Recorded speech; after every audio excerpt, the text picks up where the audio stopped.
Jujutsu Kaisen has long ended with many deaths, yet many characters have survived to live out their lives. Do you want to know what happened to your favorite Jujutsu Kaisen characters after the end? Of course you do, so stay with me. Yuji's Occult Club. Last time we saw them was in chapter 160, where Kenjaku guided them out of the city after they chose not to participate as culling game players. Sasaki also received thanks from Kenjaku for getting along with his son, but she had no idea he was referring to Yuji. It is a shame they were not actively involved in the story, as Yuji did seem to get along with them. Shota, Ito, and Sotomura. One of Junpei's bullies, Shota was accused of the death of Junpei's mother and hunted down but was saved when Yuji arrived. Sotomura was Junpei's homeroom teacher who saw Junpei interrupting an award ceremony to hunt down Shota.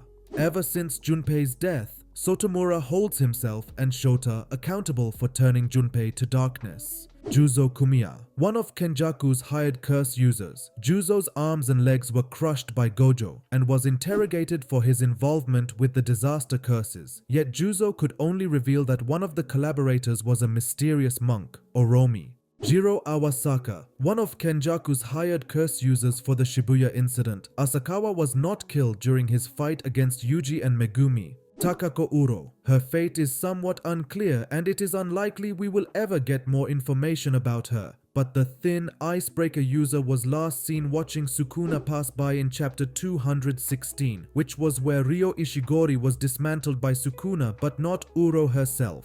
Noritoshi Kamo. Noritoshi had a brief development in the cooling game after he saw his clan get taken over by Kenjaku, who possessed the first Noritoshi. However, after the battle with Naoya and with the sorcerers preparing for the Shinjuku showdown, Noritoshi opts out of the Sukuna raid and asks permission to go with his family away from the action. Miguel and Laru. After their brief distraction of Sukuna in the raid, the pair of foreign ex-Geto associates were last seen walking around, having overheard them being mentioned by Maki for not coming sooner to help. Miwa and Todo. The students from Kyoto Jujutsu High reflected on their role in the Sukuna raid and were last seen with the meeting among sorcerers in chapter 269. Miwa noted her role in protecting Maki with her simple domain, while Todo talks about Maki's exclusion from his curse technique due to her heavenly restriction and to not fuss over what happened in the Sukuna raid. Atsuya Kusakabe.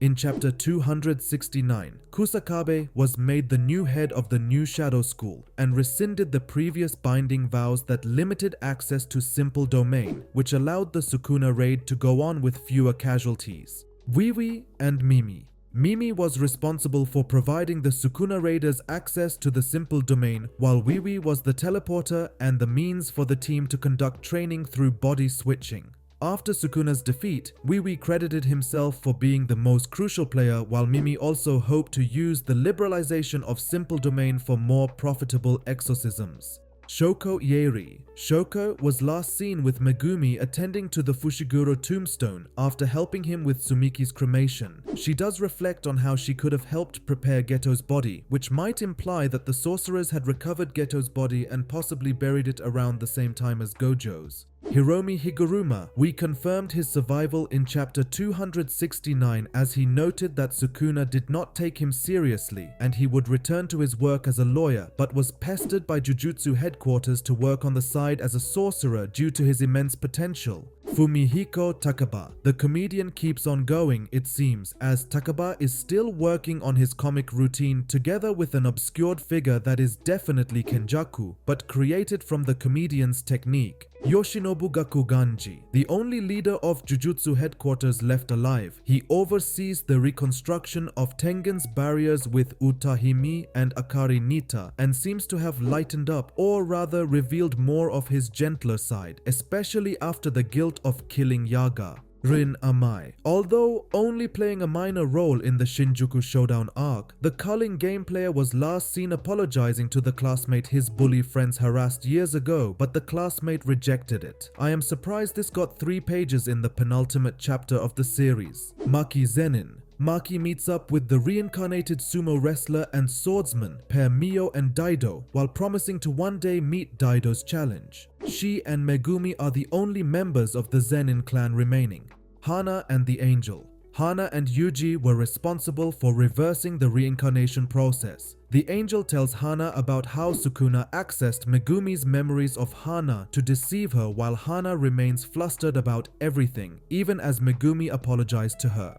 Kiyotaka Ijichi. Ijichi continues his usual role as a Jujutsu manager as he provides Yuji, Nobara, and Megumi their final mission in the manga, which involves the case of Sota Fukuzawa, whose face was cursed by a mysterious curse user, Nobara Kugisaki. In chapter 267, after 6 years and 143 chapters, we finally saw Nobara come back, having just woken up from a months-long coma to do one thing: debilitate Sukuna with a powerful resonance to his final finger. Nobara would join Megumi and Yuji on their final mission, Megumi Fushiguro. The goal of the Sukuna raid was to also free Megumi from Sukuna's grasp, which finally happened thanks to the whole team, including Megumi himself, working together to end Sukuna. Megumi woke up and learned through a letter from Gojo that he killed Megumi's father. To note, no one but the now dead Naobito knew that Megumi already saw a reincarnated Toji in Shibuya. Megumi tried to apologize for his mistakes, but Maki and the rest brush it off as he was not the one at fault to begin with. With Shoko's help, Megumi lays the Fushiguro family gravestone to honor Tsumiki. Megumi would later apologize to Hana for her lost arm and join Yuji on the mission to find the last Culling Games player, Yuji Itadori. Finally, we have our lovable protagonist, who joins the mission with his friends Megumi and Nobara as they find a curse user seeking revenge on a woman. Through encouraging words, Yuji acts as the new strongest as he intends to live out Satoru Gojo's dream and legacy to build strong allies in Jujutsu society. That leads us to the end of the video. I hope you guys like it, and don't forget to watch this video about all the binding vows in Jujutsu Kaisen. Senkaku is out.